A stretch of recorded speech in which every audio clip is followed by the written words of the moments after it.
Halo semuanya, perkenalkan nama saya Eva Putri Aprilia dari Prodi Teknik Sipil. Di sini saya akan menjelaskan tentang laporan praktikum saya yang berjudul pembuatan jembatan menggunakan stik kayu atau kita sebut popsicle stick. Di sini saya akan menjelaskan tentang latar belakang dari laporan saya.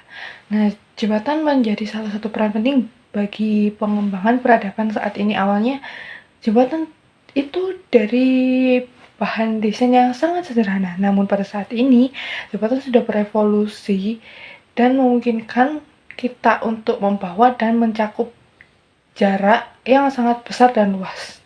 Jembatan merupakan infrastruktur yang memiliki fungsi sebagai penghubung antar salah satu daerah dengan daerah yang lainnya. Lalu komponen jembatan dibagi menjadi dua, yaitu jembatan yang memiliki bangunan bagian atas dan bagian bawah. Bangunan bagian atas jembatan berfungsi sebagai penerima beban, sedangkan yang bagian bawah jembatan sebagai penerima beban-beban yang diberikan oleh bagian atas dan menyalurkannya pada bagian pondasi. Nah, tujuan dari praktikum saya adalah dapat menganalisis struktur jembatan dari stik kayu agar dapat menahan beban maksimal tanpa kegagalan. Selain itu, praktikum ini juga melatih pemahaman kita tentang efisiensi material ringan dan kekuatan struktural. Untuk alat dan bahan yang kita butuhkan adalah 2 pak stik es krim, 2 pak lem G, penggaris, cutter atau gunting.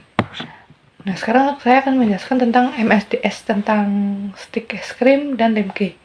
Stik es krim, di sini kita akan menggunakan MSDS dari kayu balsa. Nah, dari kayu balsa sendiri itu adalah merupakan salah satu produk keras dari yang berasal dari pohon mahoni, maple atau kacang kenari.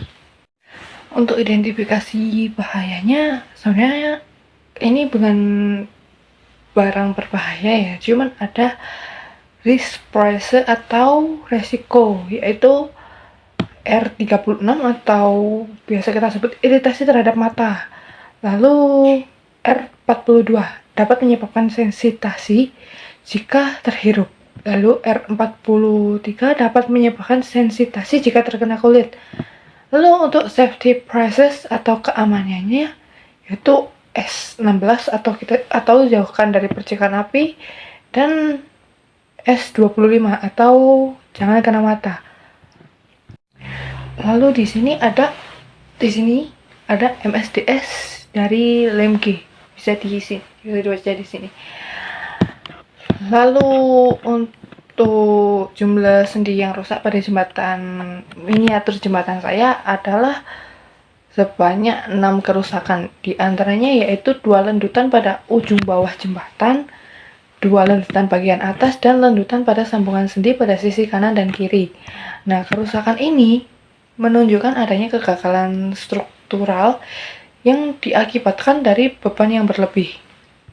Lalu untuk rumus bahan dasar yang menggunakan bahan dasar BIM ada di sini. Nah, lalu untuk analisis ikatan angin sendiri, dari penelitian sudah saya lakukan, jumlah ikatan angin pada jembatan stik es krim itu yang patah terdapat pada 4 titik.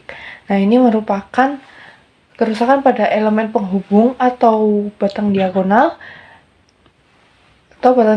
Yang patahnya ikatan angin ini dapat menyebabkan lendutan pada sendi yang terhubung secara tidak langsung, berkontribusi pada kerusakan sendi.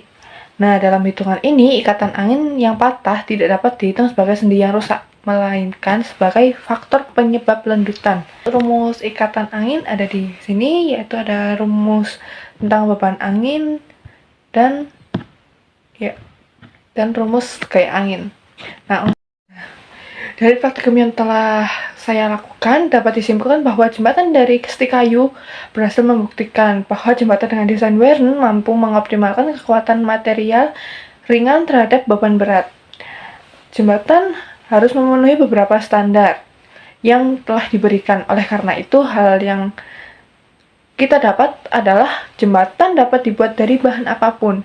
Namun yang menjadi penguat suatu jembatan bukan bahan atau perekat yang digunakan, melainkan dari struktur yang kuat dalam menopang suatu beban yang diberikan. Terima kasih.